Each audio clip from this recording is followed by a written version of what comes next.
Hello, I'm Bill Press, host of the Bill Press Pod, and this is Trump's Project 2025 Up Close and Personal, Chapter 3. Now, if you've been listening to this series, you know that this podcast anticipates what would happen to everyday Americans were Trump ever to return to power. Yes, the people and the stories in this series are fictional, but the policies that upend each of their lives and the country, hey, they're all too real. Those situations are drawn directly from the pages of Project 2025 and Trump's own words and promises. This episode tells the story of what would happen when a longtime civil servant and disease specialist comes up against the unqualified partisans recruited for a second Trump administration by Project 2025. It's read for us by CCH Pounder.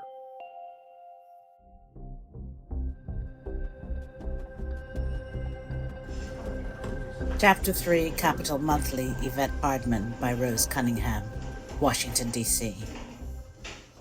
You've got to be kidding me. The boyish, bleached blonde Chip Manson barked over the large rectangular table where a dozen people were sitting. Shut down the entire facility. No way in hell are we going to do that. You want to turn the whole country upside down? It was just the first of 10 recommendations Yvette Hardman planned to make at that meeting.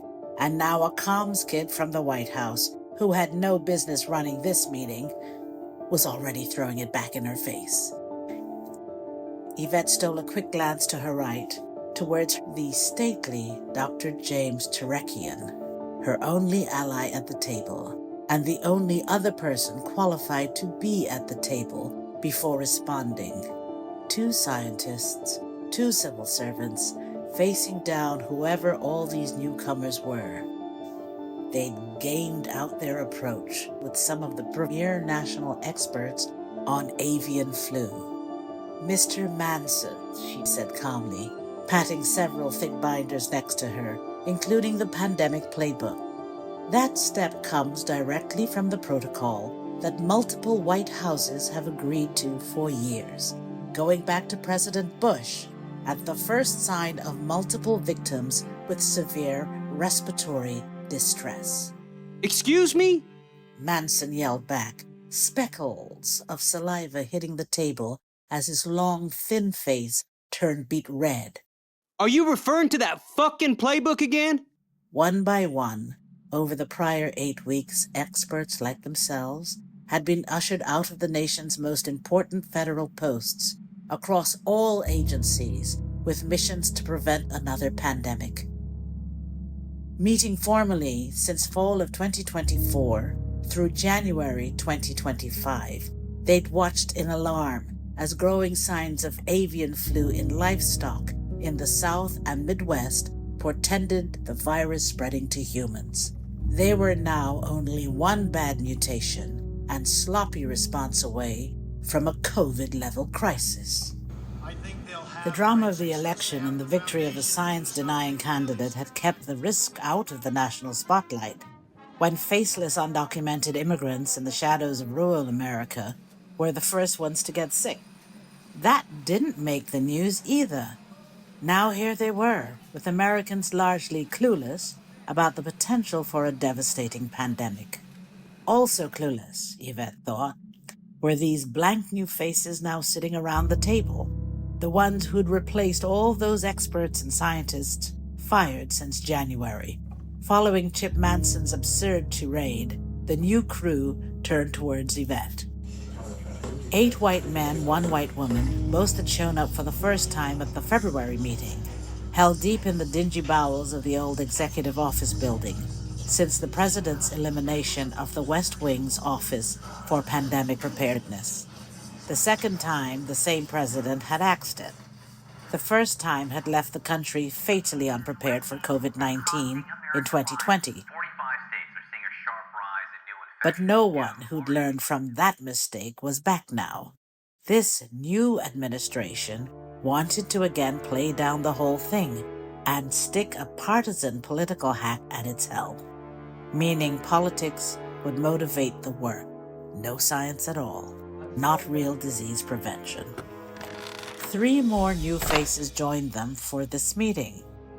And as in the prior meeting, all three walked in clinging to a glossy manual with a large photo of the president on its cover. No one had given Yvette a copy, but the content looked more political than official.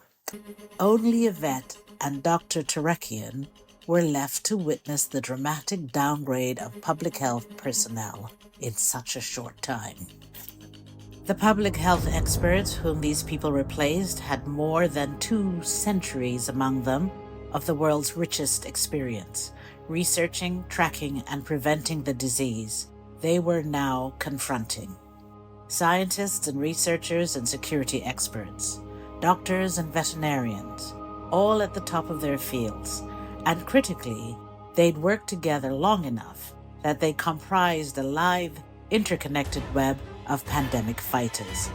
They'd played it all out, challenged every assumption, refined every contingency plan, and all that work had led to the playbook Yvette had in front of her.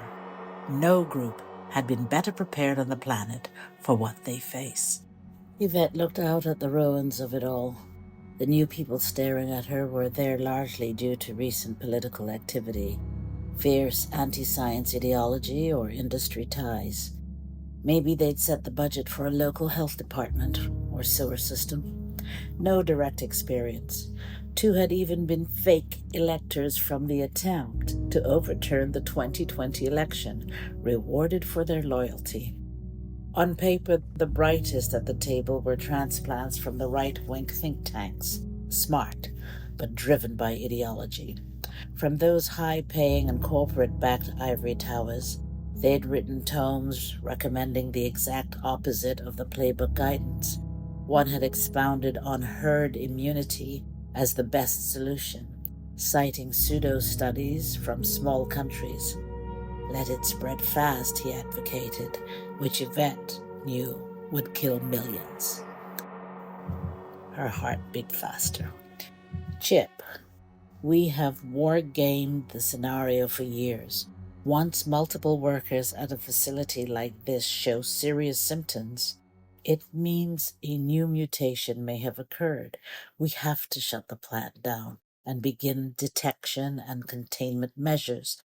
The risk of spread is high, even if we do all that. Like tennis spectators, those around the table swivel their heads back Chip's way. Science versus politics, politics versus science. But unlike a good tennis match, all knew who would win, including Yvette, because November had settled that contest. Chip Manson made up for in anger what he lacked in age and stature. Couldn't have been older than mid-30s, skinny, his blonde hair thinning fast up both sides of his forehead. Eyes always seemed wide and red, a slick-talking political aide hired away from a Freedom Caucus House member. As young as he was, Chip had the one thing that counted these days in Washington. He was one of the president's closest confidants. That meant power. Raw, if intangible power. All of D.C., including the new people at that table, adhere to that power now, which meant no one talked back to Chip Manson. He slammed his open hand hard against the table. The minute you shut that place down, it's out. You not only piss off industry, but the press will run with this, panic starts, and prices go up. That screws the whole economy right when we're getting started. One of the newcomers, an oversized man in a crumpled suit with thick round glasses and bad brown toupee, leaned forward and cleared his throat. One of the think tank transplants. I talked to the plant's CEO this morning. He says they've got it handled. They'll isolate the sick workers. They're illegals anyway. So their families are down in Mexico or somewhere else. Sub in some others and keep going. The plant's in the middle of nowhere anyway. The massive facility was actually near New Philadelphia, Ohio, about an hour from Cleveland, where Yvette had grown up, obsessed with becoming a veterinarian. She never thought she'd be in a room like this, representing the zoonotic infectious disease section of the Centers for Disease Control, defending the health of millions against an invisible virus and men like this. Heads on the man's left and right nodded, as if the confident got it handled. Assurance solved the problem. Thank you, Dan. Very helpful to know. Thanks for showing some initiative. Chip turned back to Yvette. You okay with that? He asked in a tone suggesting there was only one right answer. As they'd agreed before the meeting, Dr. Terekian now spoke up. Sir, I'm afraid that won't work. There are already more workers sick than we know. This strain can incubate for up to 2 weeks without symptoms. And as you say, these are immigrants. They bunk in overcrowded dormitories and drive to the plant packed 8 to 10 per vehicle. Out of fear, even after showing symptoms, most will hesitate to come forward. But the real problem is the meat itself. Those workers getting sick means that the plant is unsafe, and wherever that plant ships, its meat risks spreading it wider.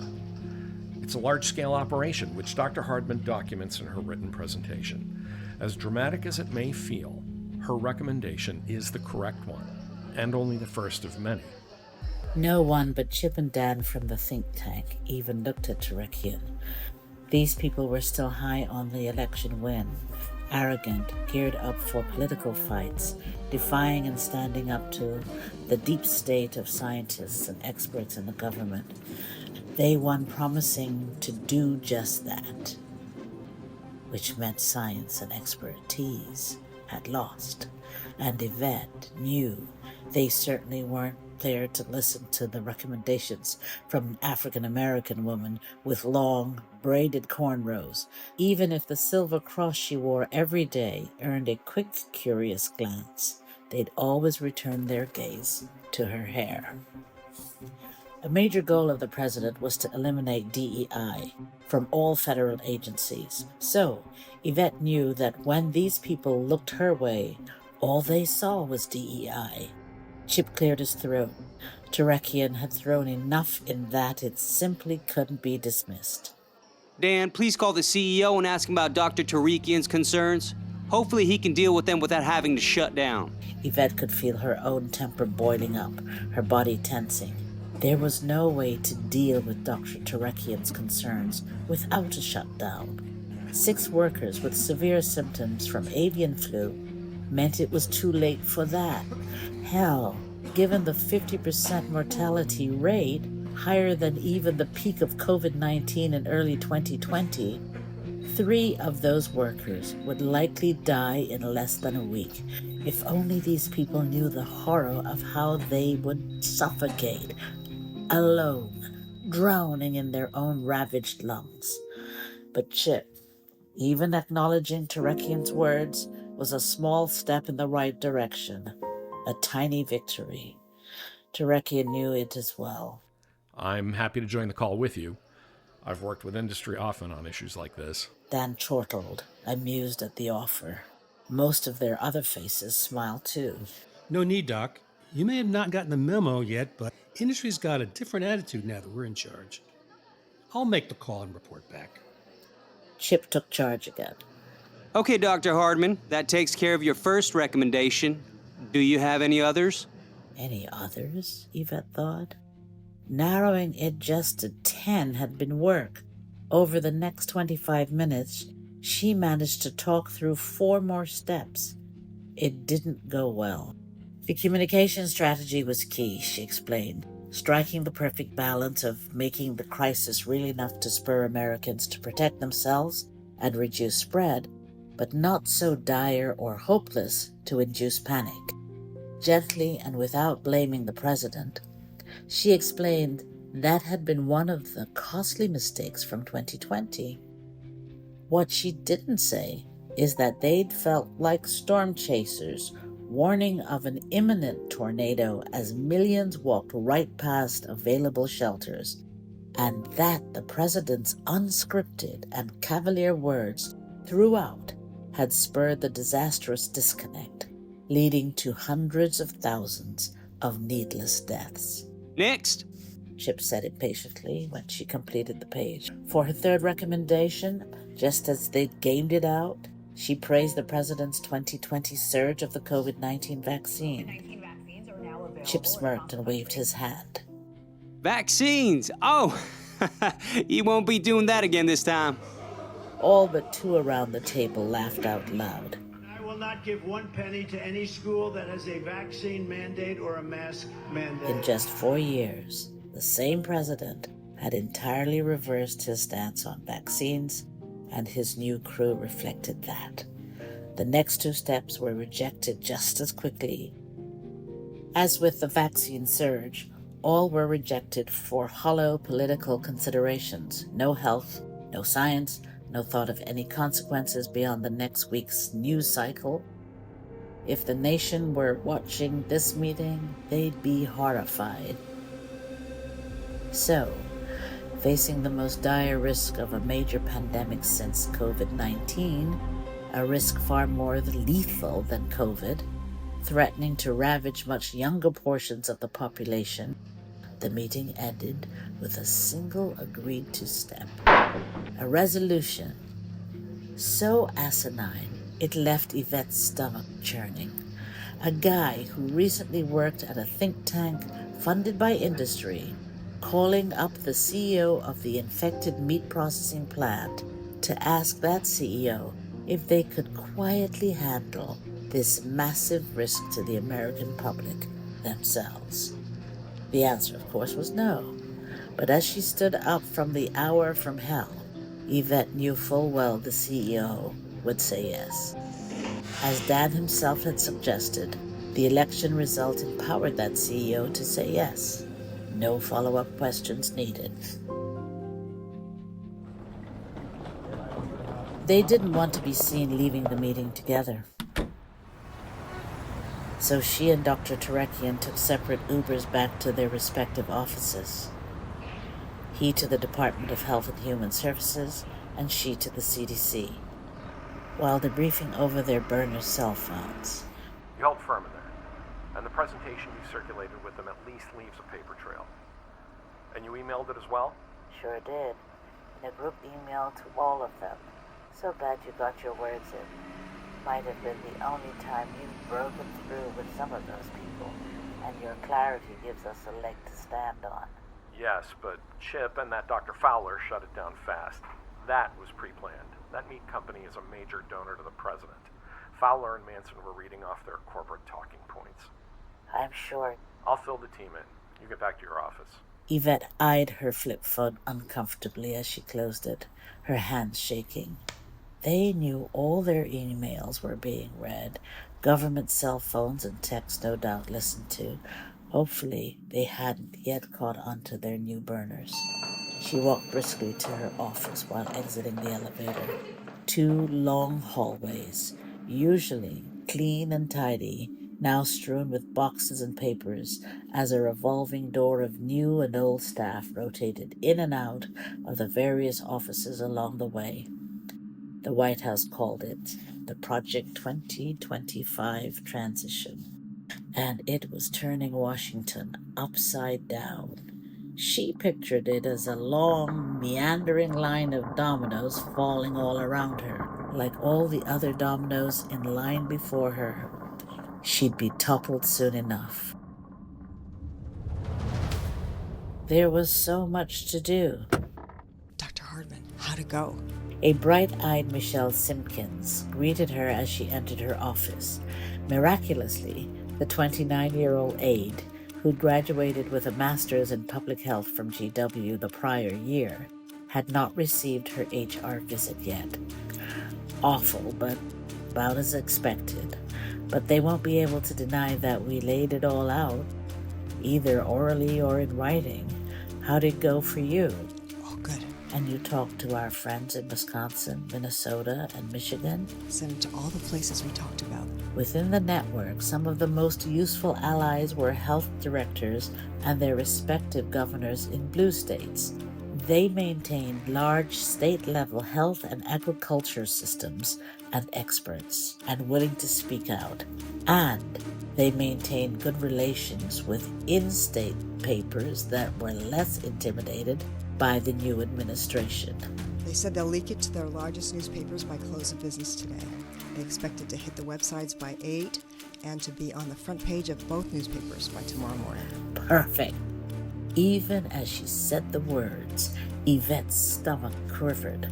Leaking information like this was the opposite of the care and confidentiality with which she treated pandemic-related challenges over the years. It defied her instincts of trying to address crises without causing public panic. A real risk here. But what Chip Manson most wanted right now was the silence. America at its press corps, being in the dark, allowed the president to steer the federal government into a wildly reckless direction. If nobody on the outside knew the other options, the most dangerous path would be followed for all the worst reasons. If the White House didn't pursue their recommended course, the press would have a lot of obvious and tough questions to ask.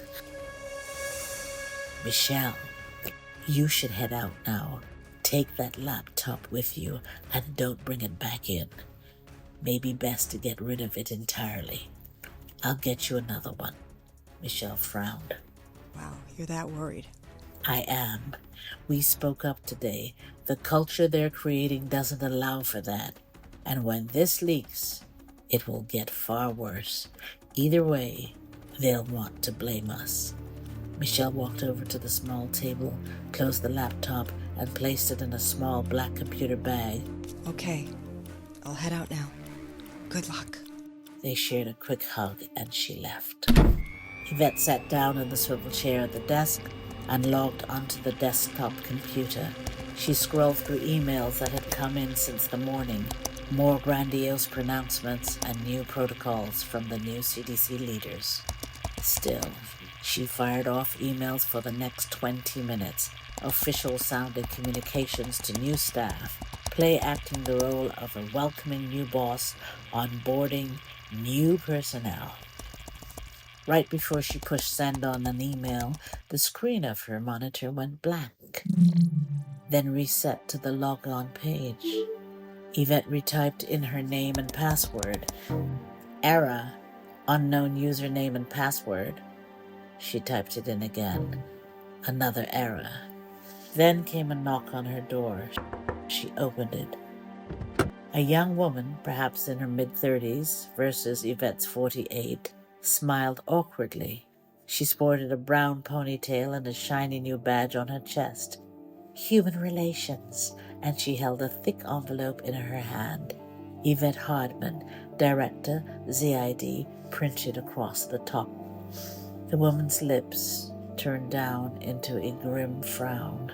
Miss Hardman, I'm afraid this is the day that someone will be replacing you. She handed her the envelope. The first page walks through the departure protocol, but I can summarize. We have now terminated your access to your government phone and computer. You will need to have your personal items out of here by 3:30 p.m. at the latest. Yvette looked at her watch. It was already 1:15 p.m. This office had been her home for almost 4 years. Others got until 6, is my understanding. That's been our usual process, but we have a dilemma today. Yvette shook her head, biting her lip. Dilemma? Your successor is raring to go. The woman said, glancing over Yvette's shoulder, clearly taking in the shape of the office. He wants to stop in at 5 p.m. and start moving in. Yvette looked down, squelching her temptation to lament her situation. She took a deep breath, closed her eyes for a few moments, then opened them again. No, there will be no mourning. This visit meant that all the work she'd done in recent weeks had been even more important. God's work. She now knew. Yvette stood taller, rolled her shoulders back, and cast a big smile back at the HR person. 3:30 it will be. Now, when we come back after a short break, we'll meet the man who would replace Dr. Yvette Hardman. He's a man with no qualifications, but who'd be recruited by Trump's Project 2025. Again, we want to inform you that any profits from the advertising in this series will be donated to pro-democracy organizations.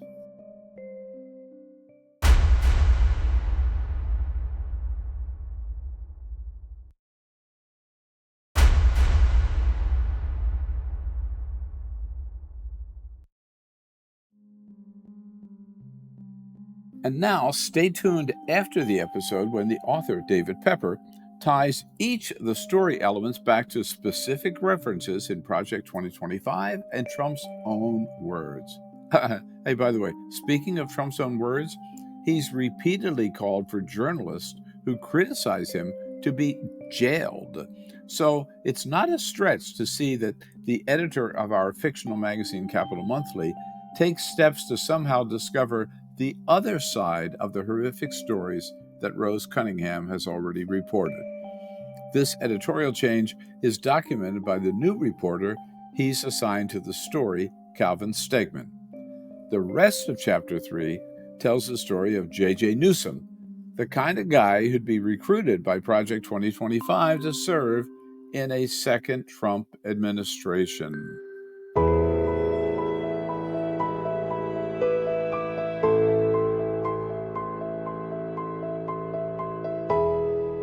Part 2. On Friday, my editor at the Capital Monthly pulled me into his office. He said that some readers and advertisers were complaining about Rose Cunningham's gripping series about how the new administration was impacting real people. I pushed back. It's amazing journalism, I've said. I've admired her work. I have as well, he said.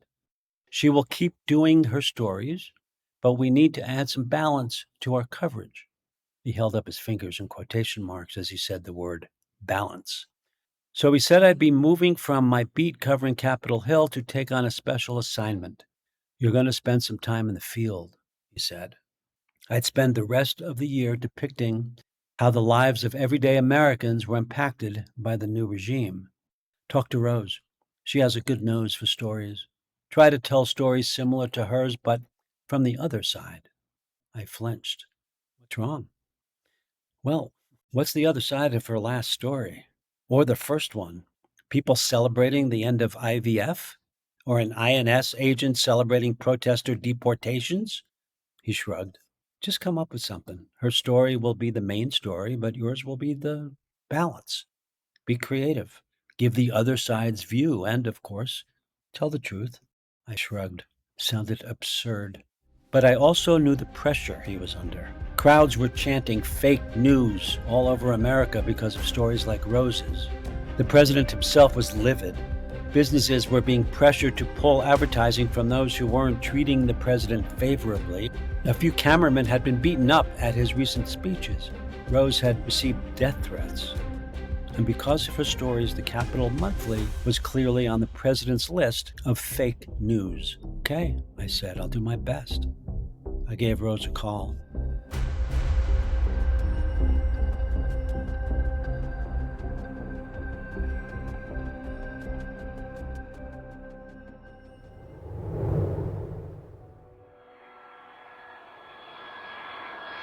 Capital Monthly, JJ Newsom by Calvin Stegman. Washington, D.C. Welcome to Washington, D.C. When JJ had traveled to Washington for the first time, it was during the Obama years. He remembered glowering at the storied monuments and government buildings. His blood had boiled knowing that hostile forces occupied those hallowed halls built by real Americans, meant to be led by real Americans. Then, he could hardly stomach the thought that the nation's capital was in those corrupt hands, the hands of people who used the power of the government to advance dark values that offended every principle he believed in. But today, for the first time in 4 years, America was America again. A chill of excitement ran down JJ's spine. Pride. His heart beat fast. Outside of a fierce temper that could erupt at his worst moments, he had never been an emotional man. But a tear ran down his cheek as they pulled up to the gate. The past 4 years had nearly broken him, but this journey would bring that difficult path to an ending he could not have imagined even months before. Movies didn't end as well as his life story was turning out. He told his wife Stella he was going to a conference in Washington. He just left out that the political conference on January 5th would culminate in a rally the next day with the former president, now finally the president again. Then a march to the Capitol to forcibly stop the vote count. The president had taken America back for real Americans like JJ, but the deep state conspired to topple their leader. They hyped the COVID pandemic to crush the economy and make his president look incompetent. That and the stolen election were the two final straws that convinced him he had to do something.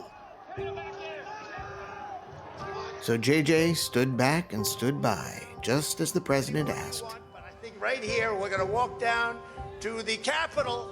And when the president urged them all to march up to the Capitol, both in the days leading up to January 6th and again during that fiery speech on the ellipse, JJ had charged up that hill with more gusto than he had on any Iraq battlefield years before. The rest of that day was a blur. But one too many cell phone pics and security cameras had caught him on tape, beating a Capitol Hill police officer with his own baton. The videos looked bad. The rage on his face, inflamed eyes snarl across his lips.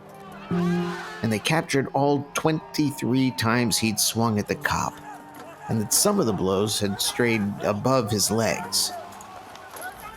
Yes, it looked bad, and the feds quickly tracked him down in Missouri. JJ tried to tell them that he wasn't trying to kill the young cop, just knocking him down, keeping him from obstructing the rest of the crowd from entering the building. They arrested him anyway. As guilty as the tapes made him look, he refused to plead guilty or apologize. After all, he'd been standing up for his country against those who would destroy it. But that stubborn recalcitrance got him sentenced to 10 years in jail. Among the longest sentences of anyone who breached the Capitol that day. While awful for him and his family, the lengthy sentence made him a hero among his fellow patriots. Admiring tweets, texts, and emails flooded in, encouraging him to stand strong. Honey, I'm in the Uber, heading in. His wife Stella remained back in Missouri. Rural Clay County was most famous for being the home of Jesse James, the namesake JJ had admired since he was a kid. More because he was a Confederate than because he was a bank robber. I miss you already. Stella and their 3 kids would move to D.C. once school was done, and JJ had found a home. I'm so proud of you, honey. We all are. You have earned all of this. He did a double take as the tinted car window reflected his new look back at him. A close-cropped cut of his sandy blonde hair replaced the more shaggy look that he had had for years. He stroked his new goatee, which Stella said made him look more intelligent, more in command. I wouldn't be here without you, JJ said. You were strong throughout it all. Far stronger than I've ever been.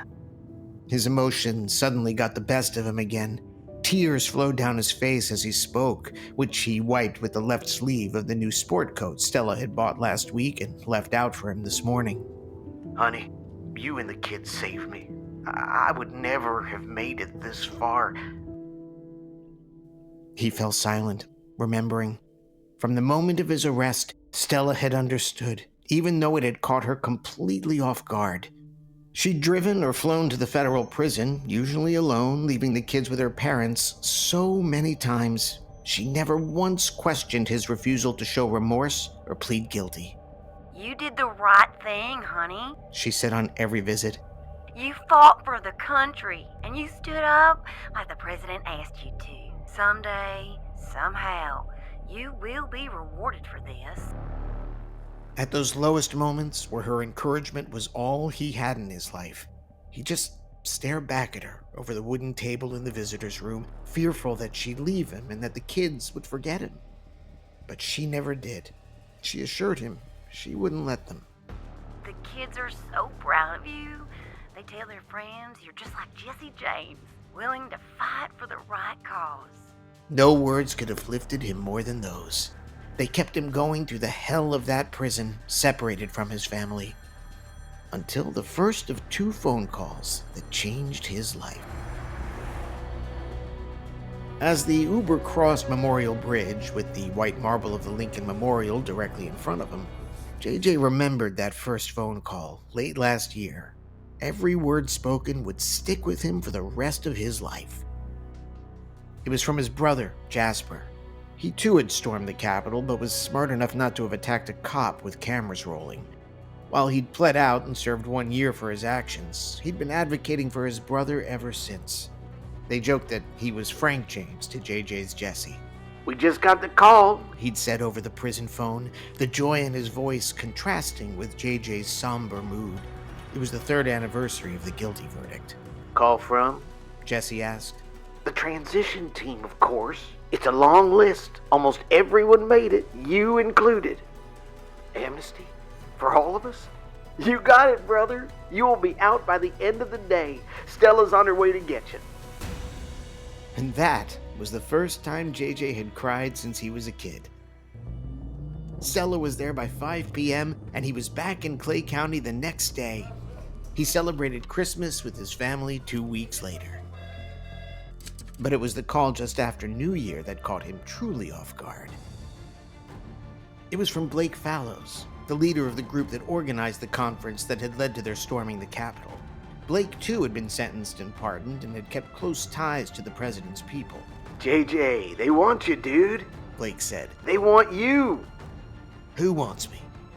The president does, and his people. They love that you were willing to take one for the team. No apologies, no remorse. That's fucking loyalty. Willing to give up 10 years for the president, for the country. You're a fucking patriot, and they know it. So what do they want me to do?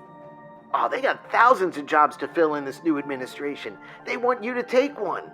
They want to make a point to the country. Taking people like you, the most patriotic of the loyalists, and putting you into the most important jobs out there. Visible ones. It'll send a message. Fuck yeah, JJ said, not having worked since returning home, watching the bills add up with no way to keep up on Stella's teacher salary. What kind of jobs you talking about? I got a list I can send you. Some really cool jobs. They said to pick the one you want and they'll make it happen. Only thing is, you need to move fast because they're offering the same to a few others too. Partly because of his temper, JJ had never been great at steady work. After being discharged from the army, he'd worked his uncle's farm, and then he'd signed up for police training, spent time as a village cop, then transferred over to the Clay County Sheriff's Department.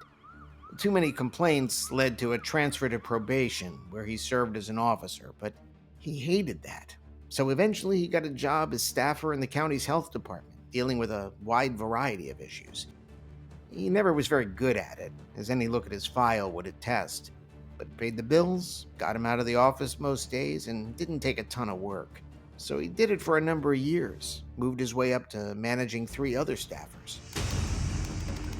When Stella typed up all he'd done on a resume, they were pleased at how good they could make it all look. Veteran, police officer, deputy sheriff, county health official. I'd hire you, Blake joked, even if under the surface, JJ hadn't done much good since his days in Iraq. And truth be told, he even had a criminal record before January 6th, something he confessed to Blake. That damn temper getting the best of him every so often. They don't give a shit, JJ. They want you. I'm telling you, you're gonna land something real top-notch. You proved yourself more than almost anyone. And Blake, as usual, had been right. A job with more power than JJ ever could have imagined. Once word came down of his posting, he'd done his best to study up on all the new things the job required. Some big-name DC organizations sent him a ton of background materials, including training videos. Stella had always been the better student, so she hunted down articles online so they could learn even more. His 16-year-old son also pitched in. He read it all. But he had to admit, as he did to Stella a few weeks back, a lot of what they'd sent him went over his head.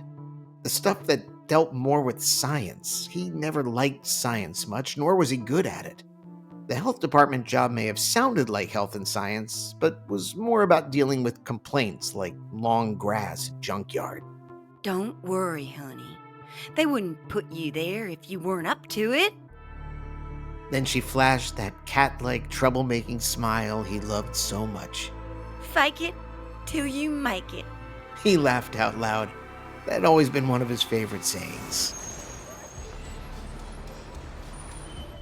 Once in the heart of DC, JJ soaked it all in. They drove around the Lincoln Memorial, up the mall, past the World War II Memorial. They passed the Ellipse, the place where they'd launched their charge to the Capitol, which had led to prison. It looked so bland now, compared to when the president had fired them all up with that patriotic speech. And if you don't fight like hell, you're not going to have a country anymore. A rush of adrenaline pulsed through him even now. Estella assured him over all those years, his actions that day would someday be rewarded. Today was that day. He nodded, satisfied, like a veteran observing a battlefield where he'd earned glory years before. Minutes later, the Uber stopped. "Here you go, sir. You here to take one of the new jobs?" "Sure am," JJ said proudly. "Oh, I've met so many of you lately. We're gonna save our country." The driver eyed JJ through the rearview mirror. The two made eye contact for a split second, but the driver said nothing. No surprise, JJ thought. The guy had some kind of accent you'd never hear back in Clay County. JJ stepped out of the car and walked into the impressive modern building before him. He stared up at the sign at the entrance, took out his camera, snapped a selfie. "From Clay County to Washington, D.C., he texted Stella. "We did it." We sure did. She texted back right away. You did it. It was 4:59 p.m. He'd never been punctual in past jobs, often cutting corners on both ends of the workday. But now that he'd be in charge, he wanted to send a message from the first day he showed up. The boss has to set the tone. As the elevator door slid open, he stood straight, lifting his shoulders up and puffing his chest out. He'd worked out all through prison and since returning home. Staying fit was another important trait he planned to emphasize. He would again lead by example. A young, pretty blonde with a badge that said Human Relations on it greeted him. In her hand was an envelope. The words JJ Newsom, Director, ZID appeared across the top. ZID? He did a double take. Then he figured out it was the acronym for his new department, Zoologic Infectious Diseases. He hadn't seen it presented that way before. She greeted him with a big smile, handing him the thick envelope as she spoke. Welcome, Director Newsom. Right on time. "I trust that's the norm around here," he said seriously. "Fake it till you make it," as Stella said. I'm sure it will be now. Already an improvement. They walked down 2 long corridors, a number of staff members watching him stroll past through open doors. We are so excited to have you starting today. Some are so excited they waited to say hello. Not only did these folks look happy to see him, some looked familiar to him. Clearly from the list Blake had sent to the White House, and from the group that had gathered on January 5th, which they'd now disbanded. Who needed an outside group when you're on the inside? They were better dressed than the last time he saw them. Clean-shaven, too. Several reached out to shake his hand as he walked by. "Excited to have you here, sir," one heavy-set man said in a deep voice. "Damn proud to work for a patriot like you." Thank you," JJ said. We'll get this place turned around fast." No one had ever talked to him that way back in Clay County, even when he'd managed 3 health workers. Now, JJ felt like a general inspecting his troops. Fake it till you make it. Stella was right. It was working. JJ lengthened his stride, feeling more confident already. At the end of the hallway, they reached a wooden door with a nameplate on the side. Jesse J. Newsom, Director. Director. The young woman waved a card past a keypad just under the nameplate. After a click and the quick flash of a green light, she pushed the door open. Here you go, she said as they walked in, then turned the lights on. His eyes opened wide as he scanned around. He bit down on the smile that was forming. It was a bigger, fancier office than any he'd seen in all of Clay County. Bigger than the commissioner's. A corner one, too, with large windows on one side. He'd never had windows before, or a view. The young woman winced at him almost apologetically. Dr. Hardman didn't clear out until 3:30, but we worked hard to clean it up for you. He nodded his approval. It'll do just fine. He sat down behind the gleaming desk. He leaned back, swiveled the chair around, and lifted his legs onto the desk. Angling his phone just right, he took a selfie that captured both the wide grin on his face and the new leather boots resting on the desktop. Boots Stella had bought him to celebrate the new job, their new life. He laughed out loud at the photo and then sent it to Stella with a short text. Made it. Now, while the stories in this episode are over, we're not done with Trump's Project 2025. In a moment, the author, David Pepper, will tie the specific policies in Project 2025 and Trump's own words that'll lead to this tragic loss of expertise in our government. But first, the next episode of Trump's Project 2025, Up Close and Personal, predicts the disaster facing American children and their parents when Trump's repeated promise to defund schools with vaccine mandates goes into effect in a second term.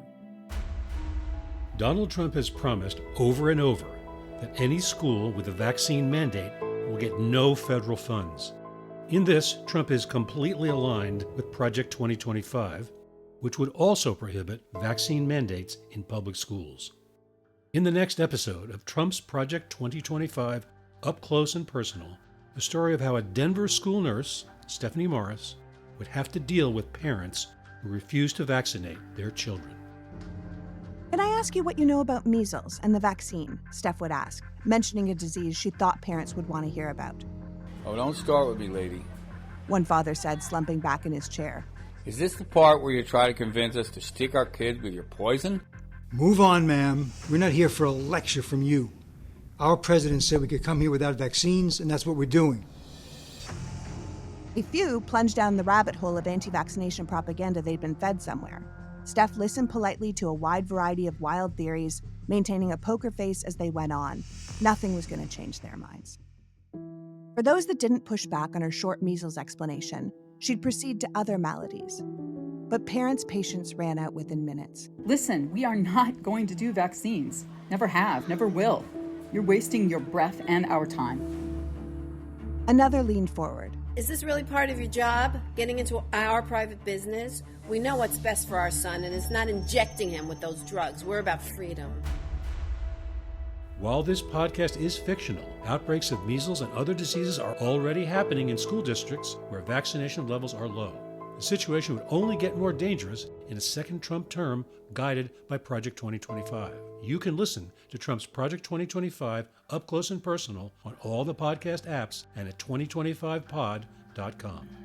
And now, this important reminder, Trump's Project 2025 Up Close and Personal is available on all the podcast apps and at 2025pod.com. So we ask you again to please subscribe, review, and most importantly, share the podcast with all of your friends and relatives who need to know just how dangerous a second Trump term and Project 2025 would be. Of course, this may not convince Trump voters to change their minds, but it could motivate people who've not yet decided how to vote. And those are the people who could make the difference on November 5. So author David Pepper lays out the connections between our stories and the very real Project 2025.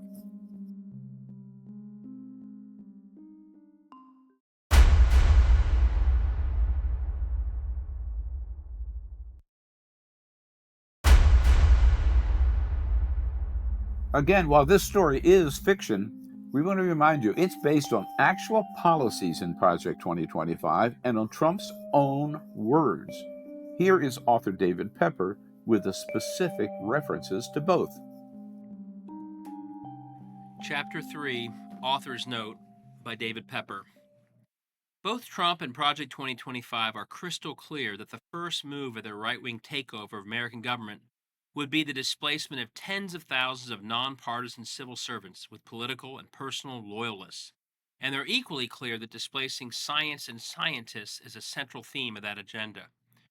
Project 2025's opening pages explain that its overall success requires a, quote, trained and committed cadre of personnel to implement, end quote, the overall plan. That's on page 13 of the introduction. Quote, our goal is to assemble an army of aligned, vetted, trained, and prepared conservatives to go to work on day one to deconstruct the administrative state, end quote. That's on page 14. And the first chapter of Project 2025, called Taking the Reins of Government, focuses on how, quote, the new administration must fill its ranks with political appointees. Empowering political appointees across the administration is crucial to a president's success, end quote, page 20. Another quote, political appointees who are answerable to the president and have decision-making authority in the executive branch are key to this essential task. The next administration must not cede such authority to nonpartisan, quote, experts, end quote, who pursue their own ends while engaging in groupthink, insulated from American voters, end quote. The plan continues on page 82. Any new administration would be wise to learn that it will need a full cadre of sound political appointees from the beginning if it expects to direct this enormous federal bureaucracy, end quote. But the plan's authors don't just propose all this, they're already working on it. A big part of Project 2025 is its ongoing current effort to recruit and train political loyalists to enter the new government through what they call the Presidential Administration Academy, an online educational system taught by what they call experts from their coalition. For the newcomer, they say, this will explain how the government functions and how to function in government, end quote. Their goal is to recruit at least 20,000 new foot soldiers, as they call them. They're even airing a recruiting video, which instructs their recruits, quote, it's your job to ensure that the power is executed in line with the president's will, end quote. With this new army of political foot soldiers in place, Project 2025 and its backers don't mince words about what their goal is. It's to, quote, bend or break the bureaucracy to the presidential will. How? Well, J.D. Vance himself says it. As he said a few years back, he thinks they should, quote, fire every civil servant in the administrative state, end quote. In everyday speak, that means getting rid of experts and scientists who are in the government because of their expertise and not there because of politics or loyalty. Trust in these employees is the problem, according to Project 2025. As they write on page 83, quote, the progressive ideology that unelected experts can and should be trusted to promote the general welfare is in just about every area of social life. That's the thing they have a problem with. So Project 2025 aims to end this approach and destroy the ideology, as they call it. Quote, a conservative president must move swiftly to do away with these vast abuses of presidential power and remove the career and political bureaucrats who fuel it, they write on page 8. On page 9, the president must, quote, bring the administrative state to heel and in the process defang and defund the woke culture warriors who have infiltrated every last institution in America, end quote. Same page, Project 25, quote, lays out how to use many of these tools, including how to fire supposedly unfireable federal bureaucrats. So how are they going to do this? What specific vehicle are they talking about?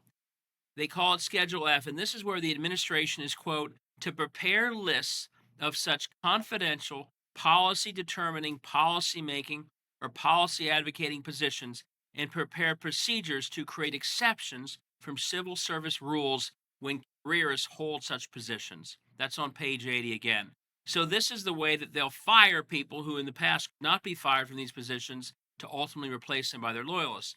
By the way, Trump tried this toward the end of his presidency. He actually, in 2020, put this into place, but Biden won and rescinded the order before it could take effect.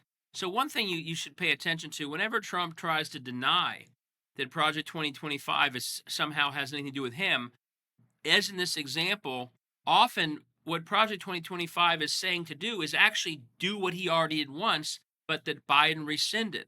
This is an example of that. Again, Trump tried to do this as president. He put into place, but it was too late. Biden rescinded it. So in this case, Project 2025 is simply trying to redo something that he already tried once. It's directly tied to him. When he tries to run away from Project 2025, it's yet another lie. Currently, there are around 4,000 political appointees in the federal government. Project 2025 aims to bring that number to at least 50,000. But as one article states, this is, quote, probably a floor rather than a ceiling, which will ultimately be determined by a highly politicized leadership that might want a clean house. They are stating, as another article says, they are stating unequivocally that federal employees must give their loyalty to the president and that he or she should be able to remove anyone insufficiently devoted to the cause. Now, this chapter focused a lot on science.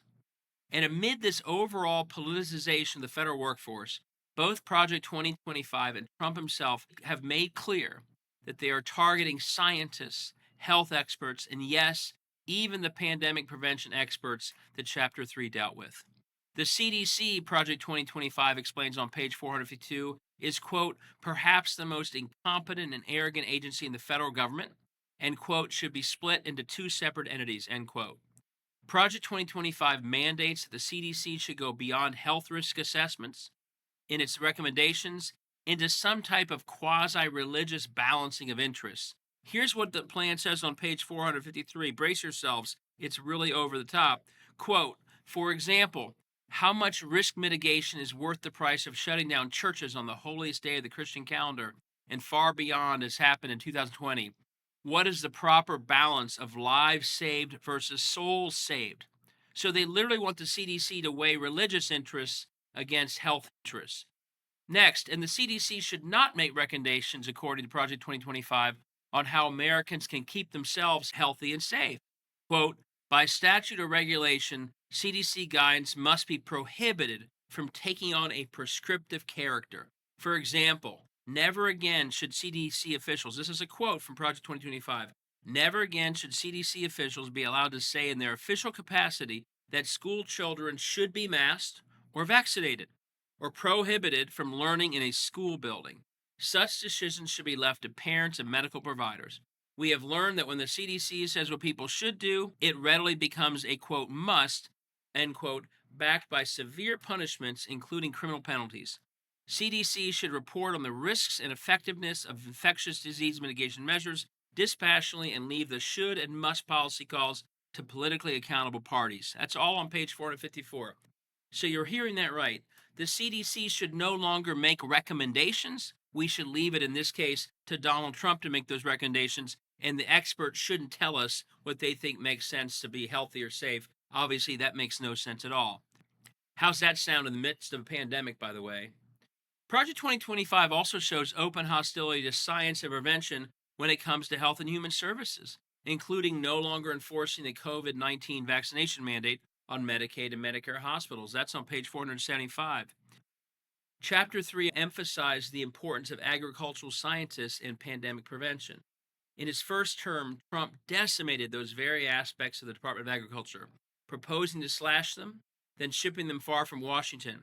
As one expert explained, the impact was devastating. Quote, the agencies have been decimated, their ability to perform the function they were created to perform, it doesn't exist anymore. This was part of the broader trend of, quote, a hostility in the Trump administration towards science, and if you were a federal employee in a science agency, that was the double whammy. Food and farming research took a major hit over the Trump years, and unwinding that damage means restoring decimated agencies and mistreated employees. Finally, Trump has already announced that he will, quote, disband the Office of Pandemic Preparedness and Response Policy. What has that office been dealing with most recently? Just as Chapter 3 discussed, quote, the office most recently responded to an outbreak of bird flu in dairy farms, coordinating with the FDA, the Food and Drug Administration, to ensure milk remains safe to drink and working with farmers to contain the virus, end quote. Bottom line, they are dead serious about replacing experts and scientists with loyalists. They are already doing so, and they are particularly targeting scientists, including those who would help keep us safe from the risks of pandemic. Folks, do not let these people get in power to do what they've planned through Schedule F in attacking scientists.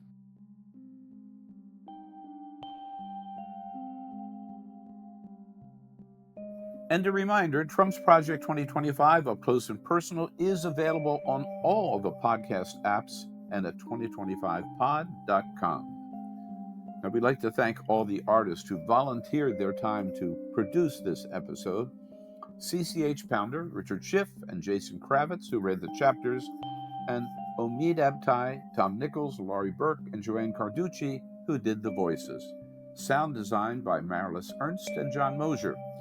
Trump's Project 2025 Up Close and Personal was written by David Pepper and produced by Pepper, Melissa Jo Peltier, and Jay Feldman, and is a production of Ovington Avenue Productions and the Bill Press Pod.